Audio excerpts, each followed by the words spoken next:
생활툰으로 유명한 남이라는 작가가 있습니다. 1세대 혹은 1.5세대 생활툰 작가로 해당 분야의 선구자격인 분인데 그분이 이런 만화를 그리셨더군요. 내용인즉슨 네이버에서 연재 제안이었었는데 운영하는 홈페이지가 있어 거절했다가 나중에 생각을 바꾸고 연재를 시작했다는 이야기입니다. 처음엔 외부 매체에 의존하는 것보다 자기 홈페이지에 힘쓰는 게 낫다 생각했지만 이후 생각이 바뀌었다는 것인데요. 결과적으로 포털의 힘을 빌린다는 선택은 정답이었죠. 그런데 생각을 바꾼 이유가 과거에 MD와 MP3 중 뭘 살지 고민하다가 MD를 샀었기 때문이라고 합니다. 확실히 미래를 생각하면 MP3가 더 나은 선택이긴 하죠. 그런데 당시 이런 고민을 한 건 작가님만이 아닙니다. 저 때 저런 고민하신 분들은 정말 많거든요. 저 또한 그랬고요. 우린 살면서 많은 선택을 강요당합니다. 단순히 부먹이냐 찍먹이냐 양념이냐 프라이드냐의 취향 문제가 아닌 기술의 발전, 시장의 발전까지 고려해야 하는 선택 말이죠. 이걸 못하면 금전적 손해가 꽤 크니 그만큼 중요한 선택이 아닐까 싶네요. 그래서 이번 주제는 우리를 이렇게 괴롭힌 선택 되겠습니다.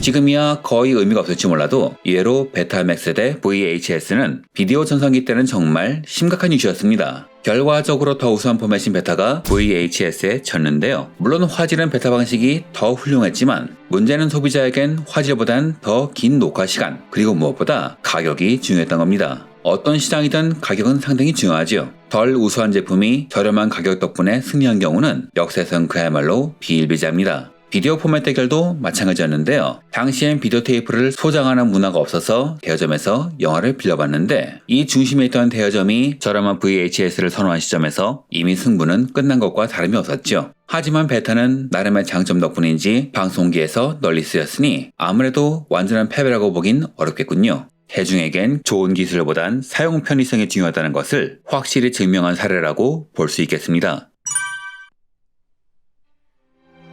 옴니아와 아이폰 혹은 안드로이드 폰과의 대결, 정확히 말하면 윈도우 폰과 다른 OS를 쓴 스마트폰의 대결은 2010년경 많은 사람들을 혼란스럽게 한 주제죠. 기존의 애플 사용자라던가 해외 쪽 IT 트렌드에 밝은 사람이라면 두말 없이 후자 선택했겠지만 이런 신세계를 처음 접한 사람, 당시 스마트폰의 배터리가 하루도 못 버티는 것조차 몰랐던 사람들에게 둘 중 뭘 고를지는 정말 힘든 선택이었죠. 하지만 그만큼 중요하기도 했습니다. 가격이 정말 만만치 않았으니까요. 당시 한국에서 윈도우 폰이 선택의 중심에 섰던 이유는 한국에서 윈도우즈 점유율이 거의 독점인 것, 그리고 옴니아 제조사가 무려 삼성이었기 때문입니다. 당시 삼성은 LG와 함께 국내 양대 핸드폰 제조사였는데 당시 LG는 스마트폰은 거의 구경만 하고 있던 상황이라 자연히 사람들의 시선은 삼성에 쏠릴 수밖에 없던 거죠. 이 선택은 꽤 중요했습니다. 당시 국내 스마트폰 열풍이 불면서 일부 기업에선 해외처럼 영업사원에게 블랙베리 등의 스마트폰을 지급하여 업무를 관리하는 제도를 도입하려고 했었는데 이때 시험적으로 영업조직에 옴니아를 지급했다가 결과적으로 돈만 날린 기업이 꽤 많았죠. 개중에는 이로 인한 업무망 구조 실패에 책임을 지고 옷을 벗은 임원들도 있었습니다. 지금 보면 이해가 안 되는 선택이지만 한국인 입장에서 마이크로소프트의 윈도우 폰이 실패한다는 선택지는 정말 생각조차 할 수 없었기에 이는 어쩌면 당연한 결과일지도 모르겠습니다. 또한 브랜드도 그랬죠. 제 지인은 부모님의 폰을 바꿔드리면서 당시 최신 폰인 아이폰 3G를 사드렸지만 정작 부모님은 서운해하셨다고 하네요. 이유인즉슨 주변 친구분들은 삼성의 옴니아 쓰는데 어디서 이런 알지도 못하는 이상한 브랜드를 주냐는 의미였죠. 하기사 당시 나이 드신 분들은 삼성을 다 알아도 애플이 뭔지는 모르실 수밖에 없었겠죠. 브랜드의 힘이 어느 정도인지 말해주는 중요한 사례라고도 볼 수 있겠네요. 지금이야 세가가 게임기를 냈다는 것도 모르는 사람이 많지만 한때 세가는 열성적인 팬층을 가진 하드웨어 메이커였죠. 그래서 여러 회사의 신형 하드웨어가 발매된 1994년은 게이머들에겐 정말 혼란스러운 한 해였습니다. 게임적으로 잔뼈가 굵은 세가냐, 신생 업체인 소니냐, 그것도 아니면 업계의 제왕 닌텐도의 신형을 기다리느냐. 이후 이 싸움은 점점 혼란스러워졌는데요. 95년까지만 해도 세턴이 앞서 있었기 때문이죠. 100만 대 돌파도 훨씬 빨랐고 최초의 빌리언셀러도 세턴의 버추어 파이터 2였으니 이 시점에서 세턴의 승리를 의심한 사람은 거의 없었을 겁니다. 하지만 바로 다음해인 1996년 1월 한 동영상이 공개되면서 상황이 바뀌죠. 전설의 작품인 파이널 판타지 7이 발표된 겁니다. 흘러나온 루머에 의하면 당시 소니는 라이선스비도 받지 않았고 CD-ROM 제조 공장을 갖고 있었기에 제작 비용도 깎아줄 수 있었지만 세가는 소니만큼의 자금력과 제조망을 갖고 있지 않았기 때문에 결국 파이널 판타지 7을 유치하는 데는 실패하고 말았죠.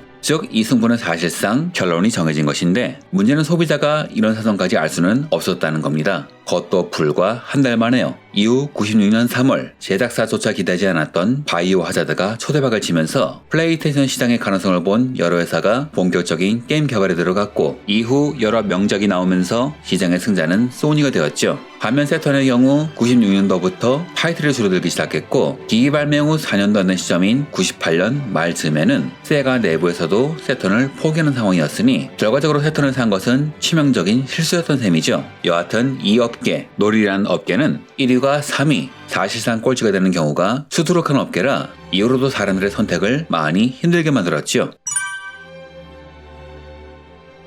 2006년 월드컵, 2008년 올림픽을 기점으로 브라운관의 시대는 저물기 시작했고 평면 TV의 보급률은 전 세계에서 갑자기 폭증하기 시작했습니다. 오죽하면 닌텐도 같은 회사는 이 열풍이 이렇게 빨리 올 줄은 몰라서 2006년에 발매한 신형 하드웨어 위에 HDMI 단자를 안 달기도 했었죠. 시장 트렌드를 잘 읽는다는 기업조차 이러고 있었으니 소비자는 더욱 혼란스러웠을 겁니다. 게다가 막상 편면 TV를 사려고 해도 PDP와 LCD 중 어느 것을 고를지 고민해야 하는 또 다른 과제가 남아있었습니다. 기술력은 확실히 PDP가 위였어요. 하지만 소비자는 언제나 기술보단 편의성에 손을 들어뒀죠. PDP는 기술적인 이슈로 인해 얇게 만드는 것이 힘들었고 소비 전력 또한 높았습니다. 결정적으로 화면의 색이 변하는 여러 현상들이 더 일찍 발생해서 소비자들은 오래 쓸 수 있는 LCD를 선호했어요. 특히 가게에 민감한 주부들은 말이죠. 물론 당시 PDP는 크기는 더 큰데 가격은 더 저렴했지만 상황이 이렇게 되자 기업들은 LCD의 투자를 더욱 늘리기 시작했고 이러니 나중엔 가격이 더욱 빨리 내려가서 본격적으로 보급된 시기에는 시장의 대세가 되었습니다. 물론 이 경우 PDP를 샀다고 TV를 못 보는 것은 아니므로 다음에 LCD를 사면 해결되는 문제긴 하지만요.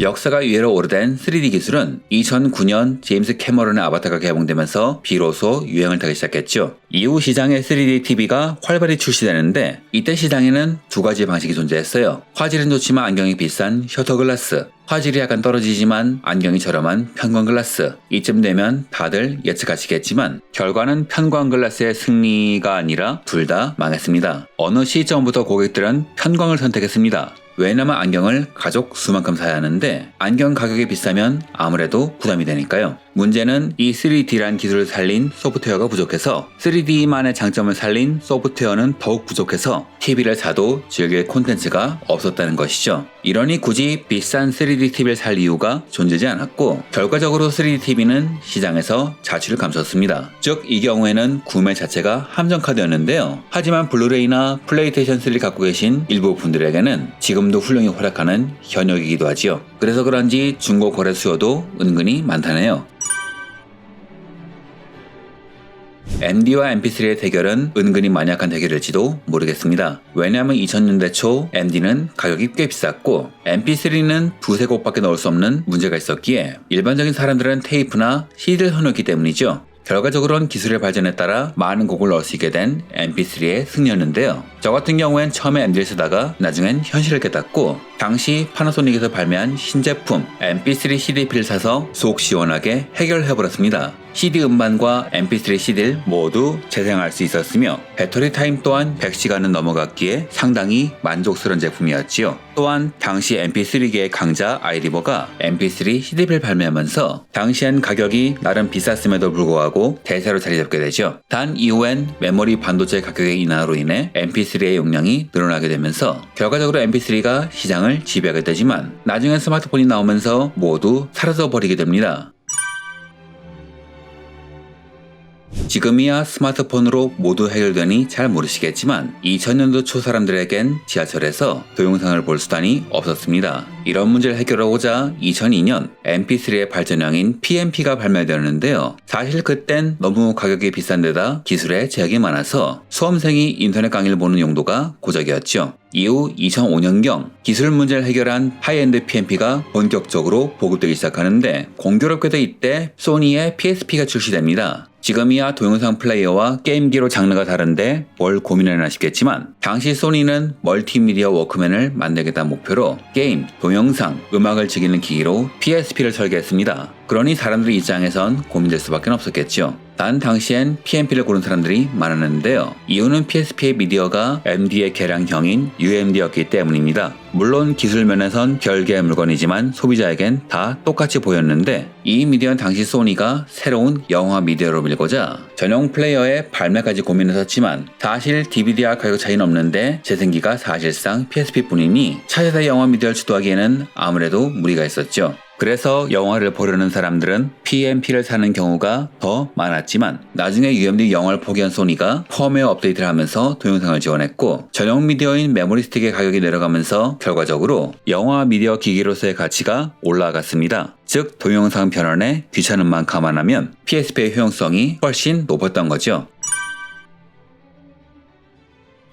지금까지 때론 우리를 웃게 하고 때론 우리를 절망시킨 희대의 선택에 관해 이야기해보았습니다. 물론 어떤 선택이 옳았는지는 저와 의견이 다를 수도 있겠지만 한 가지 확실한 건 앞으로도 이런 일은 계속 벌어질 거라는 것이죠. 그럼 이런 선택이 왔을 때 우린 어떻게 해야 할까요? 첫째, 최신 트렌드에 주목해야 합니다. 노트북에서 DVD롬이 빠진 제품이 나오기 시작했을 때 그래도 혹시나 해서 윈도우 설치를 위해서 드라이브가 달린 노트북을 사는 사람이 많았죠. 하지만 기업이 드라이브를 뺀 데는 나름의 이유가 있었습니다. 그 시점에선 DVD보다 USB의 용량이 더 컸기 때문에 저장 매체는 전부 대체된 상황이었거든요. 즉 이미 시장엔 확실한 대안이 있던 겁니다. 이렇듯 새로운 기술이 등장하면 기존 기술은 빠르게 사라질 수도 있죠. 그럴 땐 그 기능이 과연 앞으로 사람들에게 필요한 기능일까? 하는 식으로 트렌드를 읽어보는 게 좋습니다. 둘째, 리뷰입니다. 전 모 유튜버의 IT 리뷰 영상을 보다가 제가 구매를 고민하던 4K 모니터에 관한 이유의 사실을 알게 되었습니다. 이유인즉슨 성능은 좋지만 배사율이 없어 모니터함을 쓸 수 없다는 거였죠.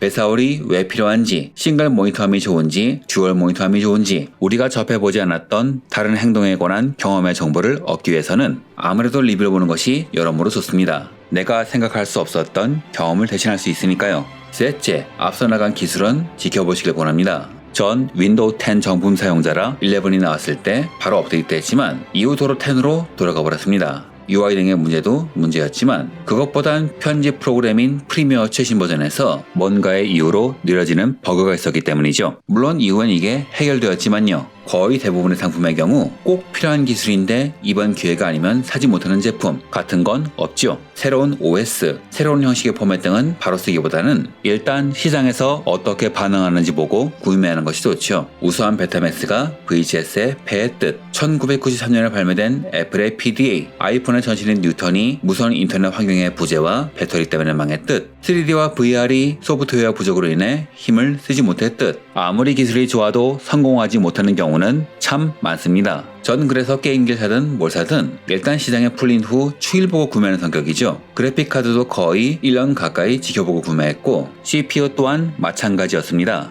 경우에 따라서는 다음 세대가 더 좋을 수도 있으니까요. 이런 성격 덕분에 인텔의 프레스컷, AMD의 불도도 같이 문제가 크게 있던 제품군을 피할 수 있었죠. 자, 이로써 우리를 곤란하게 했던 선택에 관한 영상을 마치려고 합니다. 여러분도 혹시 이런 경험이 있으셨나요? 영상 외에 경험이 있다면 댓글로 알려주시길 바라며 여러분께 지름신의 축복이 함께 하시길 바라며 이번 영상을 마치겠습니다.